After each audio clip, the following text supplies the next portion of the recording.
KSI polisi kejar mobil Daus Mini, kena razia gegara pasang strobo, terancam dikurung 1 bulan. Nasib apes baru saja dialami artis Daus Mini. Pasalnya, mobil miliknya terkena razia oleh polisi. Hal itu terjadi karena mobilnya tersebut kedapatan membunyikan sirine dan memakai strobo. Momen kejar-kejaran pun sempat terekam pada dini hari sekitar pukul 2 waktu Indonesia Barat. Tampak di sana anggota tim patroli perintis presisi Polrestro Depok dan timnya yang tengah berpatroli di Jalan Margonda Raya. Mendadak, mobil pribadi tersebut melintas dan menyalip anggota patroli.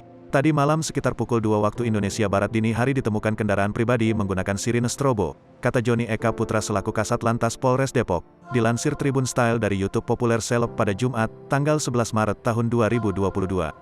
Setelah diamati, mobil tersebut menggunakan pelat berwarna hitam, bukan merah.